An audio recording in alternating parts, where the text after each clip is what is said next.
Hello everyone, this is Nilesh Kumar Gupta and you are watching NG Physics classes. Well, पिछले time पे मैंने आप लोगों को रोटेशनल काइनेटिक एनर्जी के बारे में बताया था. यस और नो? रोटेशनल काइनेटिक एनर्जी का फॉर्मूला आप लोगों ने जो प्रूव किया था that was half I omega square, अगर आपको याद हो तो. इसके साथ साथ मैंने आपको ये भी बताया था कि अगर कोई ऑब्जेक्ट रोटेशनल मोशन कर रहा है साथ साथ लीनियर मोशन भी कर रहा है तो उसकी जो टोटल काइनेटिक एनर्जी होगी वो half M V square plus half I omega square. तो फाइनली सॉल्व करके हमारा जो फॉर्मूला बना था that was half M V square bracket में 1 plus K square upon R square. Clear है सीन सभी को? ये सब बातें आपको बता चुका था. साथ साथ पिछले टाइम पे मैंने आपको ये भी बताया था लीनियर मोशन और रोटेशनल मोशन में क्या सिमिलैरिटीज है. राइट? जो काम लीनियर मोशन में फोर्स का होता है वो काम रोटेशनल मोशन में, जो काम लीनियर मोशन में मास का होता है वो काम रोटेशनल मोशन में मोमेंट ऑफ इनर्शिया का होता है. सही बोल रहा हूं ना? जो काम लीनियर मोशन में डिस्प्लेसमेंट का होता है वो काम रोटेशनल मोशन में वेलोसिटी, एक्सेलरेशन, मोमेंटम जानते हैं. जानते ना जानते ही जानते हैं. आगे बढ़ो. इससे पहले कि मैं आगे बढ़ूं इससे पहले मैं एक दो न्यूमेरिकल छूट गए थे हमारे, तो वो न्यूमेरिकल शॉर्ट आउट करा रहा हूं. राइट? तो चले हम लोग आगे बढ़े. इसके बाद हमारे को जो न्यूमेरिकल दे रहा है वो उसमें मुझसे बोल रहा है कि एक बॉडी है जिसका मास 500 ग्राम है. कितना है? 500 ग्राम ही दे रहे हैं ना आपको क्वेश्चन में.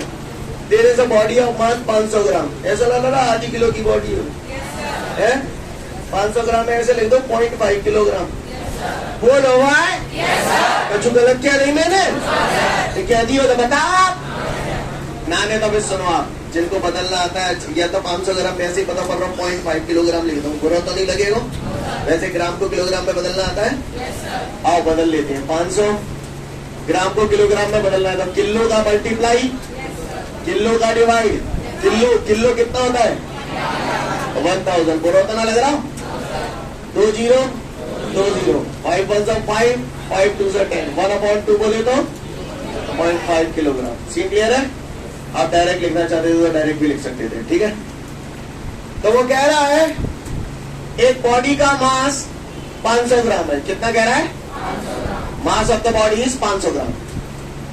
आगे वो मुझसे बोल रहा है कि ये जो बॉडी है ना उस बॉडी के सेंटर ऑफ मास का एक्सिस ऑफ रोटेशन से जो परपेंडिकुलर डिस्टेंस है वो 1.2 मीटर है. फिर से बोल रहा हूं. उस बॉडी के सेंटर ऑफ मास का एक्सिस ऑफ रोटेशन से जो परपेंडिकुलर डिस्टेंस है वो 1.2 मीटर है. आप लोग मुझे बता सकते हैं ये काय की वैल्यू है? Radius of gyration. Very good, शाबाश. यानी काय की के की वैल्यू है ये. क्लियर है? काय मैंने बताया था ना the distance of perpendicular distance of center of mass from the axis of rotation is known as radius of gyration. It is denoted by the letter K. बोलो जान दो नहीं जान दो? तो कह रहा है मूवमेंट ऑफ इनर्शिया निकाल दो मेरा बॉडी को. तो भैया ज्यादा पढ़े लिखे नाने बचपन में ये जाने हैं आई बराबर एम के स्क्वायर. बोलो भैया एम कितने होते आओ 98 डेसिमल 0.5. राइट? के कितना है? 1.2 का स्क्वायर. अब तो कर लो कि मैं ही करूं? बोले आंसर कितना आ रहा है? 0.72 किलोग्राम मीटर स्क्वायर. पानी समझ में आई कैसे आया? बोलो भैया बता लो फटाफट. नेक्स्ट क्वेश्चन पे थोड़ा सा ध्यान दीजिएगा. वो बोल रहे हैं मेरे पास 3 पार्टिकल है. कितने पार्टिकल है? और उन 3 पार्टिकल का जो मास है वो 10-10 ग्राम है. यानी एक पार्टिकल 10 ग्राम का है. हाँ, एक पार्टिकल 10 ग्राम का है और 10-10 ग्राम के जो 3 पार्टिकल है उन्हें मैंने इक्विलेटरल ट्राइंगल के 3 कॉर्नर्स पे रखा हुआ है, वर्टेक्सेस पे रखा हुआ है. कहानी समझ में आ रही है आप सभी को? ये देखिए ये ट्राइंगल है, देख पा रहे हैं आप लोग? 10-10 ग्राम के 3 पार्टिकल है. एक पार्टिकल चाकुन्ने पे धरा है, दूसरा पार्टिकल चाकुन्ने पे धरा है और तीसरा पार्टिकल चाकुन्ने पे धरा है. ना धरा ना सीन क्लियर है? आया जाऊं और न्यो कह रहा हूं है, न्यो कह रहा हूं मोटे ये इक्विलेटरल ट्राइंगल है का, तो इसका अंदर हर साइड की लेंथ अलग अलग होगी। अच्छा इक्वल होगी हर साइड की लेंथ, और एक साइड की लेंथ 5 सेंटीमीटर दे रहा है, तो जाकी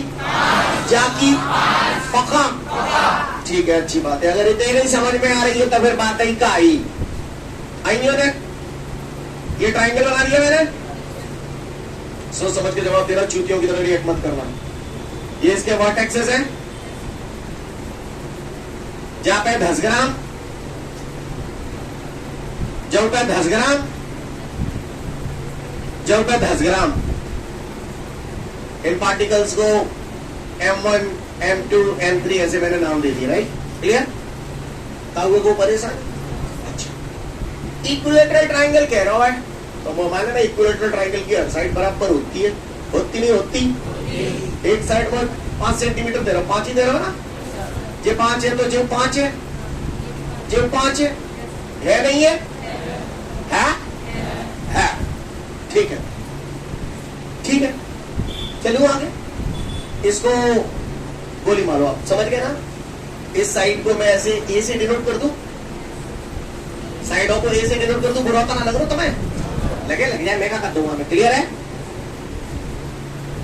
अब सुनिएगा ध्यान से, मुझसे ये कह रहा है, आप लोग सोचिएगा, समझिएगा और जवाब दीजिएगा, ठीक है? मुझसे ये कह रहा है कि ये जो ट्राइंगुलर सिस्टम बना है ना 3 पार्टिकल से मिलकर, इस सिस्टम का मोमेंट ऑफ इनर्शिया कैलकुलेट करिए, और मोमेंट ऑफ इनर्शिया एक ऐसे एक्सेस के अबाउट कैलकुलेट करिए जो ट्राइंगल के प्लेन के परपेंडिकुलर है। आप बताओ एक्सेस कैसे होगा? ट्राइंगल के प्लेन के परपेंडिकुलर, ट्राइंगल का ये प्लेन है, इसके परपेंडिकुलर एक्सेस कैसे होगा? तो एक्सेस ये भी हो सकता है, एक्सेस लिसन ये भी हो सकता है, देखिए ये भी एक्सेस हो सकता है, ये भी हो सकता है, ये भी हो सकता है, तीनों ही ट्राइंगल के प्लेन के परपेंडिकुलर है नहीं है?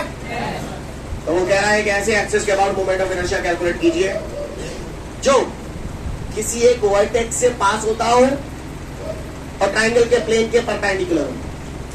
तो बताओ कैसे लूं एक्सेस?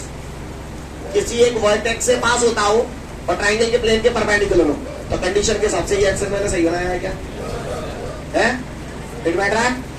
जवाब जो बेटा ही है, वर्टेक्स से भी पास हो रहा है, प्लेन के भी परपेंडिकुलर है नहीं है ना? जो है सांची कह देता हूं तो क्लियर है? काउए को परेशानी, तो मैं कोई ना कोई एक एक्सेस तो लेना पड़ेगा ना। मैंने मान लिया एक्सेस ऐसे है बबुआ, कैसी है? तो मैं इस एक्सेस के अबाउट मोमेंट ऑफ इनर्शिया निकाल रहा हूं। मैंने कहा आलू लिसन, ध्यान से सुनना, चूतियों की तरह रिएक्ट मत करना। रेडी? चलो समझ गए ना कहानी क्या है? एक्सेस समझ में आया ना? और जो मैंने इतने ट्राइंगल बना हुआ है तो मैं करेला ये हो गया एक्सेस। समझ में आई बात? एक्सेस कैसे है?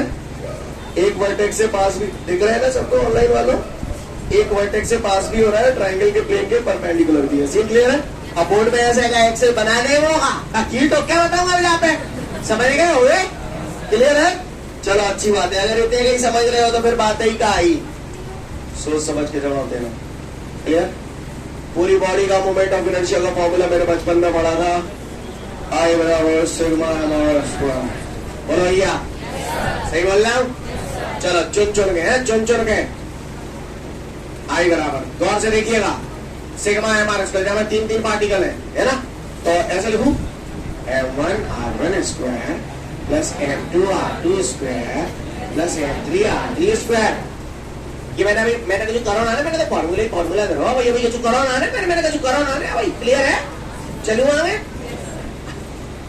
ध्यान से सुनना बेटा, चाहे मैं हवाल सॉल्व करेंगे, रुको पहले M2 पे आ जाओ। M2 10 है तो 10वां सवाल लिखेंगे M2, ठीक है? ये R होती क्या है? Perpendicular distance from the axis of rotation. जहां पे एक्सिस ऑफ रोटेशन कैसे है? ऐसे है।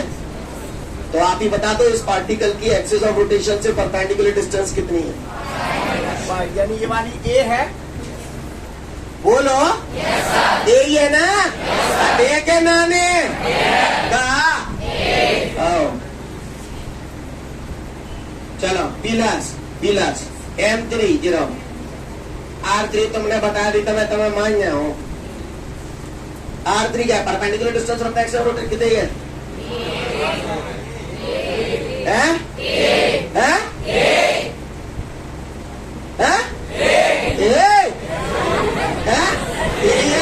समझ में आ रहा है ये क्या?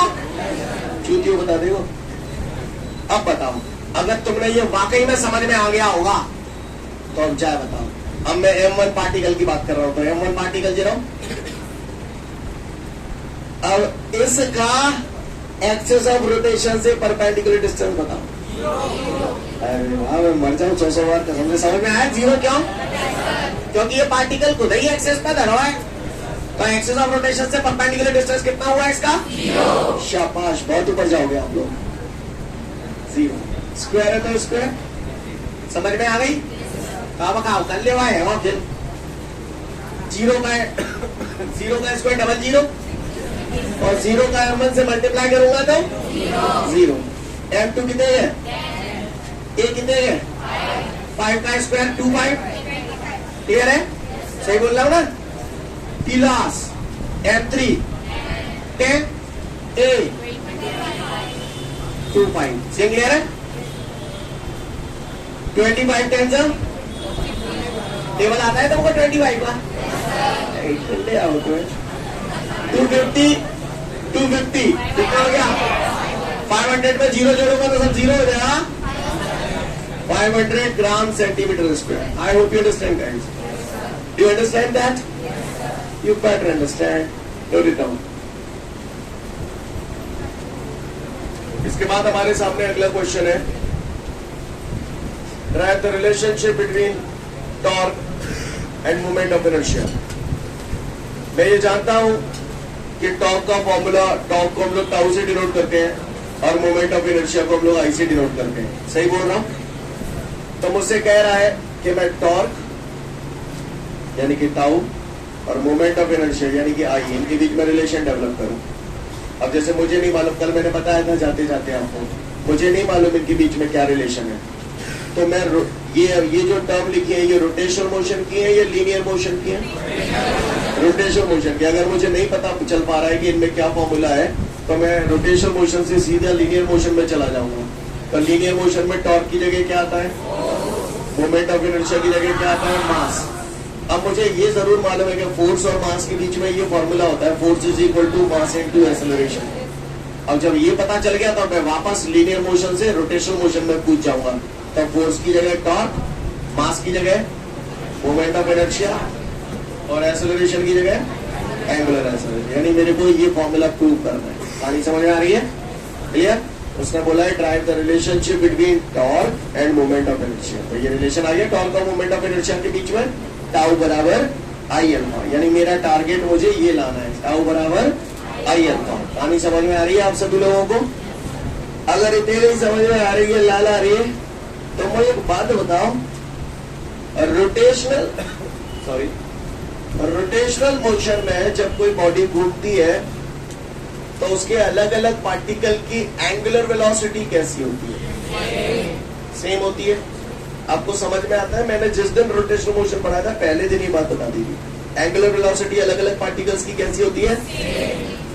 और यारों अगर एंगुलर वेलोसिटी सेम होती है तो फिर ये भी बताओ टाइम भी सेम होता है, एंगुलर वेलोसिटी भी सेम होती है। कोई माइकल आज जो मुझे एंगुलर एक्सेलरेशन का फॉर्मूला बता दे? Angular velocity upon time. जब रोटेशनल मोशन हो रहा है एंड हर पार्टिकल की एंगुलर वेलोसिटी सेम है, हर पार्टिकल का टाइम सेम है, तो हर पार्टिकल का एंगुलर एक्सेलरेशन भी, जो बोल रहा हूं पल्ले पड़ रहा है, हर पार्टिकल जब ये सेम तो एंगुलर एक्सेलरेशन भी सेम। बोलो भैया सही बोल रहा हूं? अच्छी बात है। अगर मुझे, रोज चिल्ला रहा हूं, पूरी बॉडी का मास निकालना है तो पूरी बॉडी का मास अलग अलग पार्टिकल्स के मासेस के पूरी बॉडी का मोमेंट ऑफ इनर्शिया अलग अलग पार्टिकल के मोमेंट ऑफ इनर्शिया के, पूरी बॉडी का टॉर्क उसके अलग अलग पार्टिकल्स के टॉर्क के। तो यू नीड टू से पूरी बॉडी का टॉर्क इज इक्वल टू पहले पार्टिकल का दूसरे पार्टिकल का स्टेप समझ में आया? क्या हुए वो परेशानी है? कोई माइकल जो टॉर्क का फॉर्मूला बताते tau is equal to F R. तो पहले पार्टिकल के लिए ऐसे लिखूं F1R1, दूसरे के लिए F2R2 प्लस डैट। क्लियर है? क्या हुए को परेशानी है? कोई माइकल जो मुझे फोर्स का फॉर्मूला बता दे। तो F1 की जगह M1A1 R1, M2A2 plus that M1AN RN। यहाँ तक किसी को कोई परेशानी? हर पार्टिकल की एक्सिस ऑफ रोटेशन से परपेंडिकुलर डिस्टेंस सेम होगी या अलग अलग होगी? अलग अलग होगी। समझ में आती है बात? अपान है टाउ बराबर, आपको याद है जिस दिन मैंने रोटेशन मोशन शुरू किया था पहले दिन एक रिलेशन पढ़ाया था, alpha is equal to A upon R. बोलो भैया, तो ए बराबर यहां से क्या हो जाएगा? आर अल्फा का गलत कह रही मैंने, तो आ जा M1 A1 की जगह मैंने लिख दिया R1 अल्फा, और ये R1 भैंसों की, M2 A2 की जगह R2 अल्फा, JR2 भैंसों की, plus that plus MN AN की जगह RN अल्फा और JRN भैंसों की। समझ में नहीं आई? मुझे बता सकते हो ए की जगह आर अल्फा लिखा है तो R1 अल्फा 1 क्यों नहीं लिखा? क्योंकि एंगुलर एक्सेलरेशन हर पार्टिकल का। समझ में आ रही है बात आप लोगों को? अच्छी बात है यारो। आगे मैं नहीं करूंगा, आगे आप स्वयं करें। अब आप लायक हो, इससे ये लेके आओ। मैंने 1 से 2 मिनट का समय दिया, करो कोशिश, आना चाहिए। वैसे अब कुछ इसमें बचा नहीं था, देख लीजिए आगे। Tau is equal to M1 R1 का R1 अल्फा से मल्टीप्लाई करूंगा तो it becomes R1 square alpha, right, plus M2 R2 square alpha. आगे बोलो MN RN square alpha. Scene clear है? इस पूरे में से क्या कॉमन आ रहा है? अल्फा कॉमन आ रहा है, तो यहाँ अंदर क्या बच जाएगा? M1 R1 square, M2 R2 square plus dot dot dot plus MN alpha bar लिख दूं। इस पूरे को शॉर्ट में क्या लिख सकता हूं? तो ये हो जाएगा हमारा सिग्मा MR स्क्वायर, ये अल्फा। सिग्मा MR स्क्वायर क्या के बराबर होता है? ये पानी समझ में आ रही है? तो इस तरीके से अगर किसी ने बोल दिया टॉर्क और मोमेंट ऑफ इनर्शिया के बीच में रिलेशन डेवलप कीजिए, तो हम लोग कर पाएंगे? बोलो भैया, देख लो फटाफट, समझ जाओगे आप लोग। इसके बाद हमारे सामने एक न्यूमेरिकल दे रहा है। वो कह रहा है बॉडी है जिसका मोमेंट ऑफ इनर्शिया है 1.5 किलोग्राम मीटर स्क्वायर, और इस बॉडी में मैं 20 रेडियन पर सेकेंड स्क्वायर का एंगुलर एक्सेलरेशन प्रोड्यूस करने के लिए मुझे कितना टॉर्क लगाना पड़ेगा? क्लियर? कोई बॉडी है जिसका मोमेंट ऑफ इनर्शिया इतना है, उस बॉडी के अंदर 20 रेडियन पर सेकेंड स्क्वायर का एंगुलर एक्सेलरेशन प्रोड्यूस करना है, तो इसके लिए मुझे उस पर कितना टॉर्क लगाना पड़ेगा? तो भैया टाउ आई और अल्फा कोई संबंध है क्या? टाउ बराबर आई अल्फा। आई कितना है? 1.5। अल्फा कितना है? 20। डेसिमल हटेगा, 0 बढ़ेगा, 10 to the 20, 15 to the 30। 30 तो आप बता दोगे। यूनिट क्या लिखो टॉर्क की?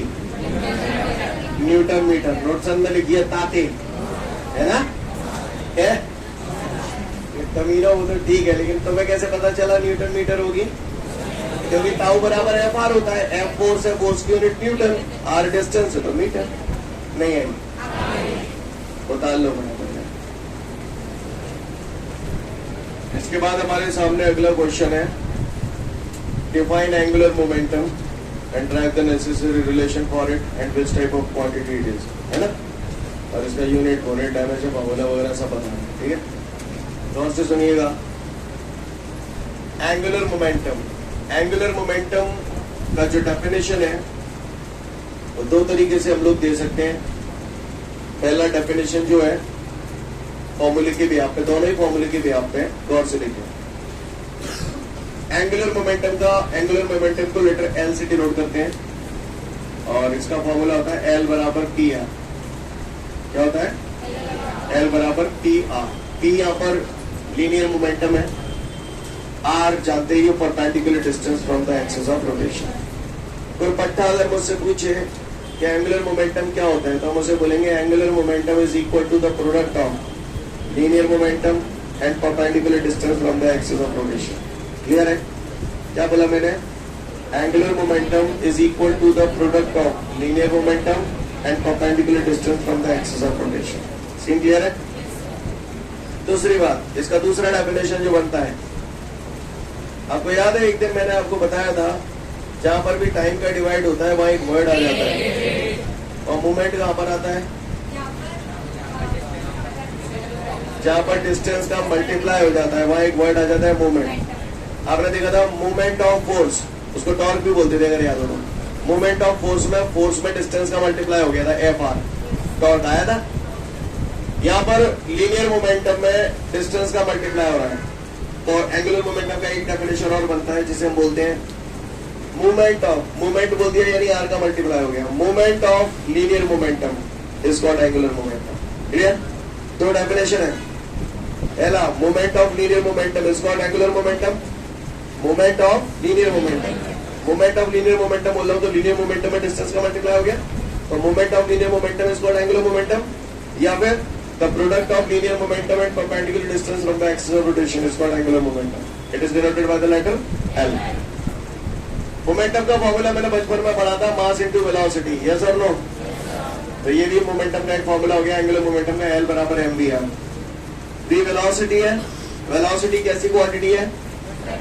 वेक्टर क्वांटिटी है। एंगुलर मोमेंटम निकालने के लिए आपको वेलोसिटी पे डिपेंड होना पड़ रहा है। वेलोसिटी वेक्टर क्वांटिटी है तो एंगुलर मोमेंटम भी वेक्टर क्वांटिटी है। किसी ने पूछा एंगुलर मोमेंटम कैसी क्वांटिटी है तो वेक्टर क्वांटिटी है। और सुनिए, मुझसे पूछा जा रहा है कि मैं इसका यूनिट बताऊं, तो चलिए यूनिट बताते हैं इसका। मास का यूनिट किलोग्राम, वी वेलोसिटी है, वेलोसिटी मीटर पर सेकंड में नापी जाती है। पूरा तना लग रहा हूं? लगे वेलोसिटी मीटर पर सेकंड में नापी जाती है। सीन क्लियर है? आर क्या है यहाँ पे? डिस्टेंस ही तो है, perpendicular distance from the axis of rotation. Distance ही तो है, डिस्टेंस क्या में रहेगी? मीटर लिखेंगे तो मीटर, और ये मीटर पहले से ही स्क्वायर कर लो। बोलो भैया क्लियर है? हाँ, यूनिट आ गई kilogram metre square upon second. ये यूनिट आ गई किसकी? Angular momentum. काउगे को परेशानी?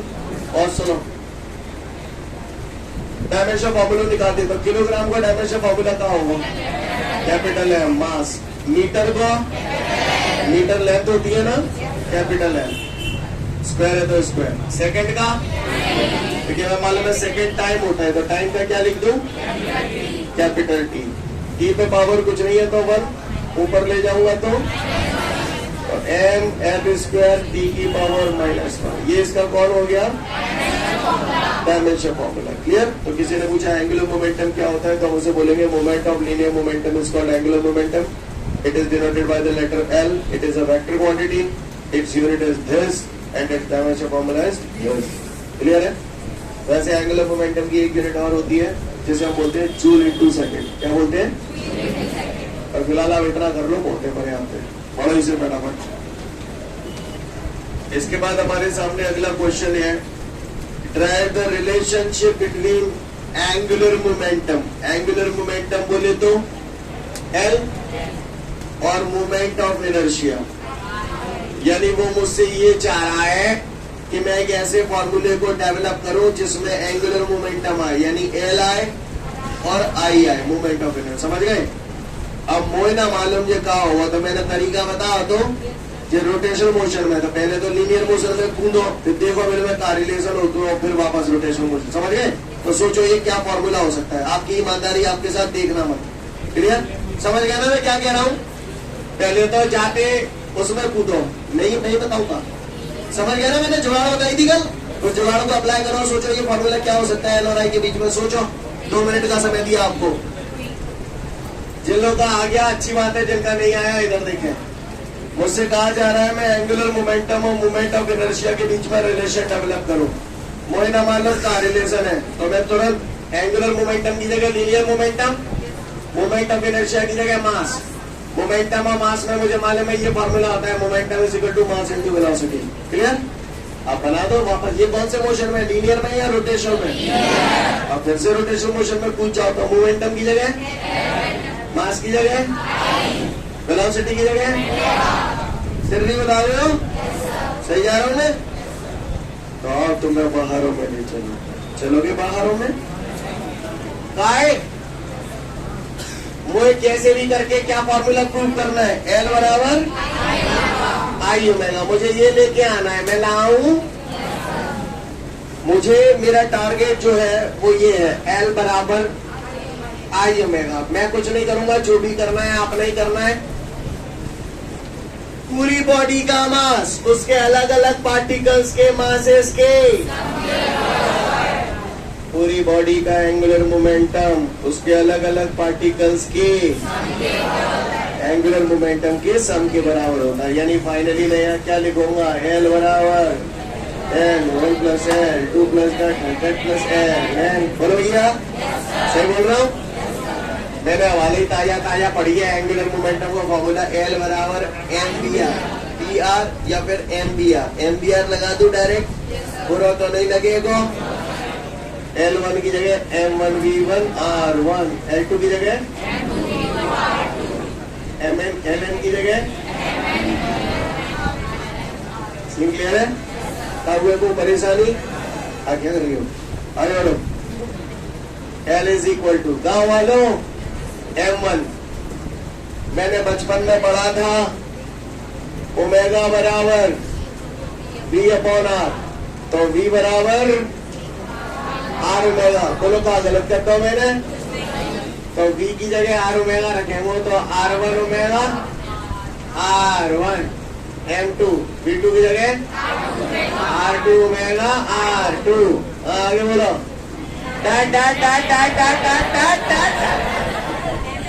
VN की जगह RN ओमेगा RN। क्लियर है? समझ में आ रही है? आ रही है। L is equal to M1 R1 ओए, अब तो मुझे नहीं करना चाहिए, लानत है अगर आप लोगों ने अभी भी मुझसे करवाया तो। बोला लानत है ये तो, पे नाला को तो मोटे ही करवा रहे हो। बोला है क्या कॉमन आ रहा है? ओमेगा कॉमन आ जाओ तो अंदर का बच जाओ।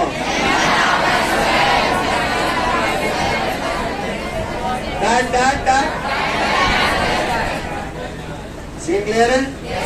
कौवे को परेशानी हो तो बताए, ना तो फिर सुने। क्या लिख दू? Sigma omega, sigma M R square का होते हैं आई। नहीं है मेरी बात समझ? सीन क्लियर है? कौवे को परेशानी देख ले, वह फटाफट फिर आने बढ़ेंगे।